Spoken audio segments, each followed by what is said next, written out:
Hi there folks, this is Big Doug Outdoors. Today, I want to show you guys a video that I did this past Friday night. My son and I went out and done a little catfishing together. It was kind of hard to get us together due to, he's got a family of his own. His work, requires a lot of his time, and also his, kids and wife as well.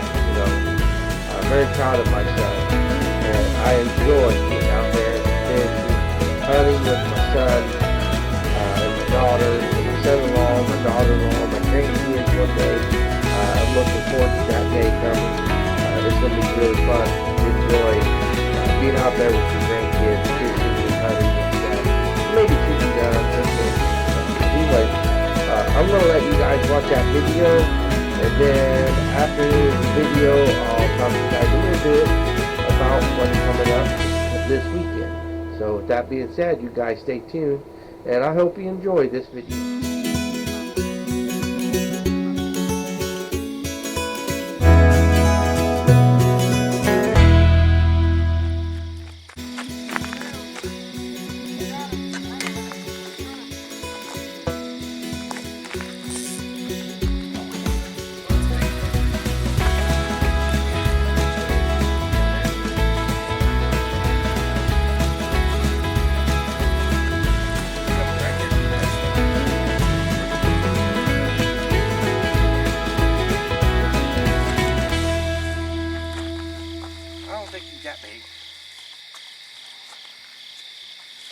Flatty? Sure is. Oh, yeah, it is. Oh.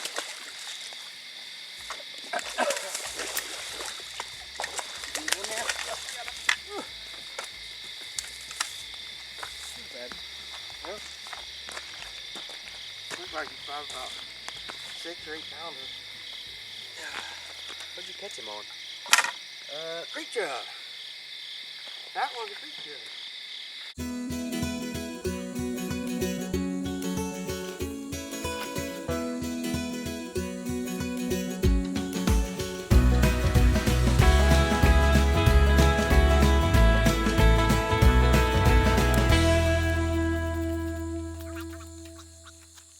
Bad one?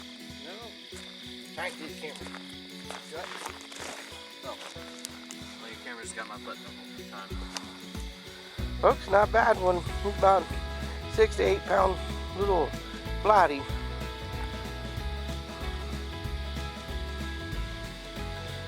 Ate a creek chub. There we go, Indy. Really down. Yeah. It's down pretty. So there you go, folks. I hope you enjoyed the video.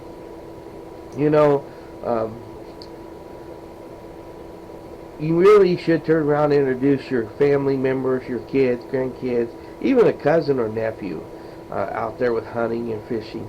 Get them out there and involved in it. The more we get out there involved in this stuff, we'll preserve our rights to hunt, fish, and camp and everything. Because one day this could be all gone with the way this world is running and everything, with the politicians out there turning around telling us what we can and can't do. But anyways, I just want to say, just get your friends and family, neighbor, cousin, whatever, out there, and just introduce them to the outdoors, because it is a wonderful, beautiful thing out there to do. Be outside in the cold, shivering and everything, waiting on deer and stuff. I mean, a lot of people think, why do you do that? But just do it. I mean, that helps, like I said, preserve our hunting heritage and our fishing and everything as well. But anyways, one thing I want to say before I end this video, that is bow season is coming up, fellows. I mean, it's this weekend opening here in Indiana. Be very careful out there when you're in the tree stand. I've already heard of one person falling out of their stand, getting severely hurt, really bad. Not going into details with that, but always make sure you wear your safety harness out there. Even when you introduce somebody out there, that's the first priority out there, is safety. Always make sure you do safety out there. I mean, like here in Indiana, if you use a blind to deer hunt out of with a bow or something, make sure you put your hunter orange on the blind, like it says. Be inspect with it. I think it's a foot square. You have to have it on all four sides of the blind, and also, or you can have a big canopy that's orange, it drapes over, but as long as it's visible on all four sides. So that way when a hunter comes through the woods, he doesn't see a deer over there and you're sitting in the blind, and he doesn't see you and takes a shot at it with a bow. And I mean, with bow and stuff, people know you have to be up on the deer and stuff to actually take an animal with a bow. And with that being said, you know, you can mistake in that brush pile being somebody sitting in a blind or somebody sitting in there. Be careful with that. Always be very careful with that. I can't stress that enough out there. You know, I don't care if the deer can see it or not. I'm going to use it to keep me safe, keep my family safe that's in there with me and everything. And also with safety harnesses, always make sure they're not expired. There is an expired label on safety harness. A lot of people may not know that. Be very careful with that. And also make sure that it matches the weight of you. I mean, make sure that you don't extend the maximum weight limit on a harness, because if you do, you're just asking for trouble, because you know they design them specifically for that weight. Some people will say, oh, they'll go over a little bit. No, you don't want to trust that. And besides that, if it fails or something, you don't want to be with all these medical bills and all this stuff, right? So be careful out there. Be very safe when you're hunting. Yeah. And make sure when you do shoot the deer that you know what's on the other side of the animal. Even with a bow, it's the same thing. I've shot through deer and the arrow just traveled almost 100 yards one time when I did that.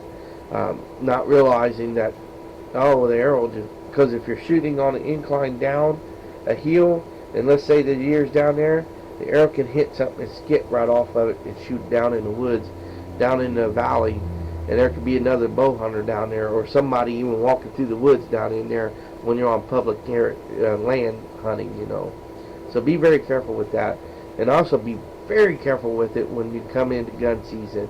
I know here in Indiana we can use rifles now, and again, you know, make sure that when you do shoot the deer, the bullet's going to stop on the other side. It ain't going to continue traveling or bouncing around in the woods, because you can hit somebody. You know, I about got shot one time because somebody was negligent about that. The angle he was setting at and what I was setting at, about got myself shot that day.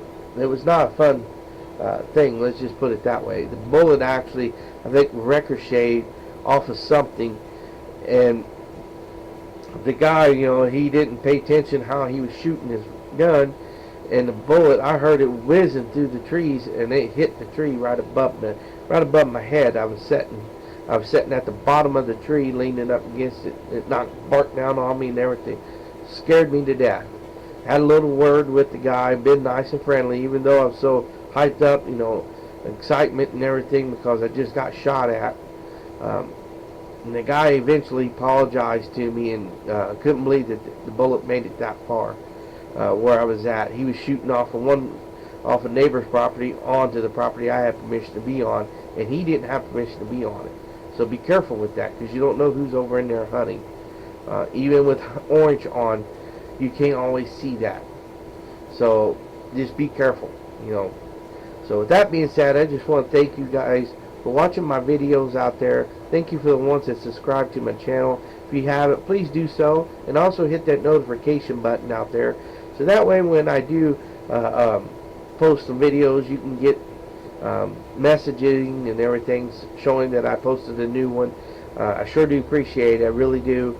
I'm going to try to get in this year also, like I've said, to get my kids on film and everything, deer hunting and everything, because I think that's really cool to do stuff like that.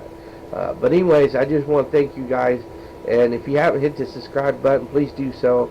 This helps me grow my YouTube channel, and also Tell a friend, family, neighbor out there about my YouTube channel. I surely would appreciate it. And again, I just want to say God bless and good luck in your upcoming hunting, fishing, camping here in 2020. We'll catch you till next time.